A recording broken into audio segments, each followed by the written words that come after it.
Docteur Boussageon, bonjour. Bonjour. J'ai le plaisir de vous accueillir sur ce studio parce que, mais d'ailleurs vous avez vous présenter vous-même, vous me dire ce que vous faites et pourquoi vous êtes là.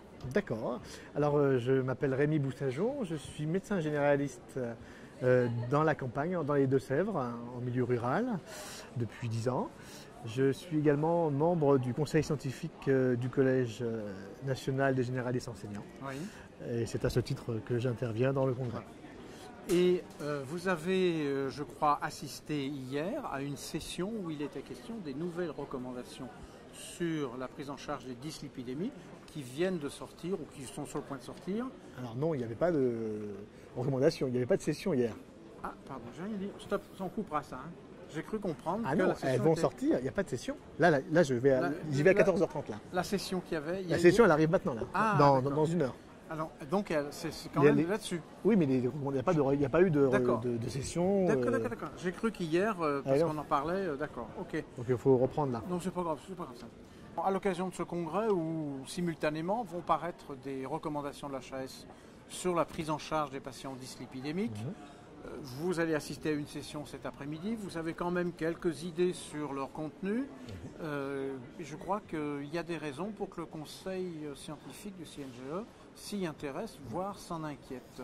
Alors oui, tout d'abord... À tort ou à raison, hein, oui. je ne présume pas. Tout d'abord, on se félicite de la production de ces recommandations 12 ans après 2004, après l'essentiel. Donc c'est très bien qu'il y ait l'HAS ait pris à bras le corps ce problème des dyslipidémies qui est très fréquent en médecine générale.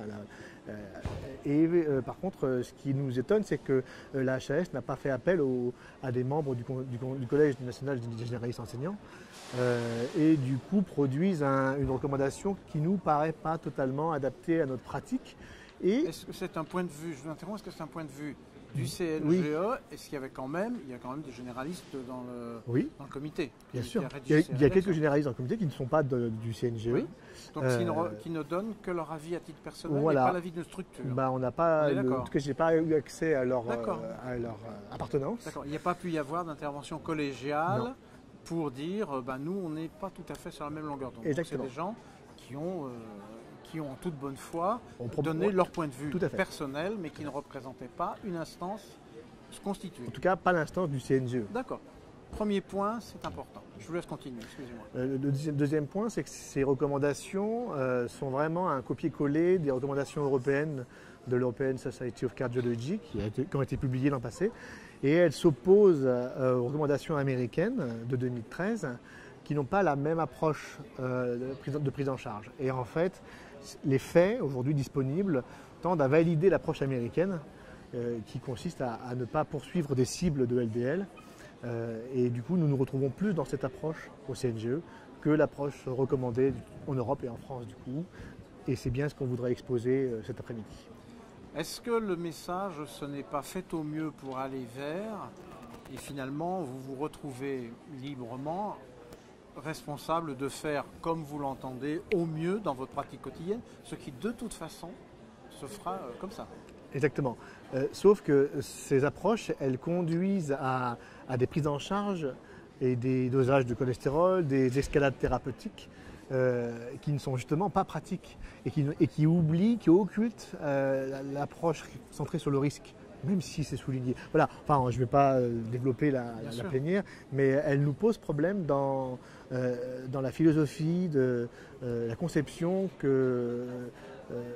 du soin, parce que nous voyons des personnes, on décide avec eux de prendre un traitement, or ces recommandations ne nous aident pas sur ce point. Elles ne nous parlent jamais de décision médicale partagée, par exemple.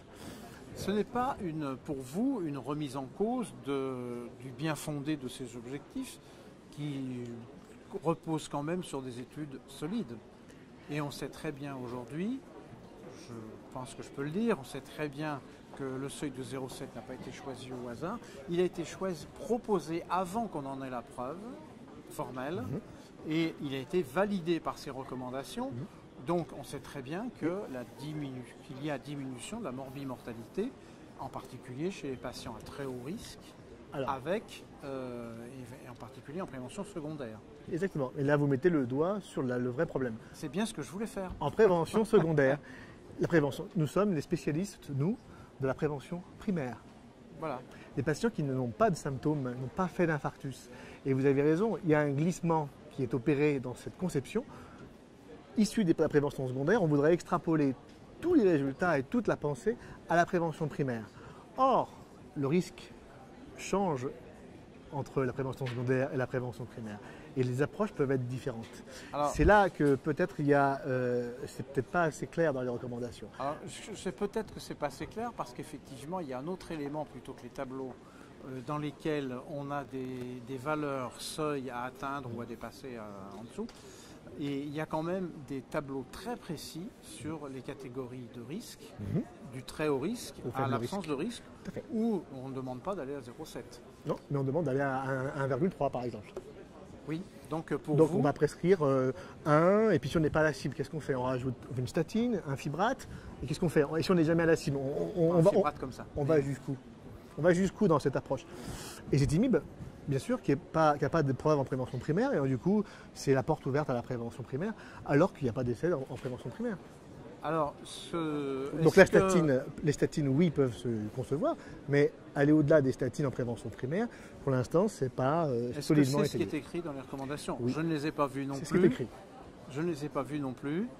Il y avait des seuils jusqu'à présent qui étaient gradués en échelle.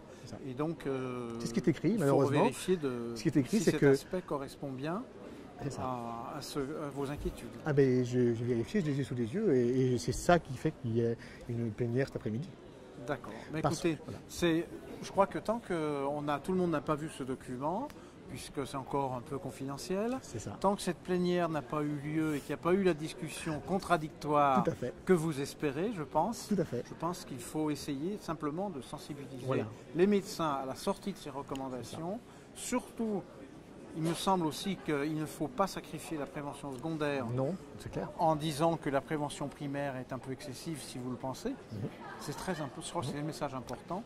Et donc ça nous amène à nous revoir à une prochaine fois. C'est ça. Et le but que je voudrais c'est vraiment de soulever des questions et d'une réflexion. Ce n'est pas d'apporter stricto sensu des recommandations qui justement ont été publiées. Voilà. On ne va pas se substituer à l'HAS. Donc c'est dire l'HAS sur des données quand même raisonnables, propose quelque chose, et nous, généralistes, on a envie d'en discuter pour voir comment on peut le faire ou les inquiétudes qu'on aurait de crainte de ne pas pouvoir le faire. C'est ça, vous avez parfaitement Donc ça veut dire que l'année prochaine, on se donne rendez-vous ici et on rediscute avec un an de recul pile. Avec plaisir. Avec plaisir aussi. Partagez. Merci beaucoup.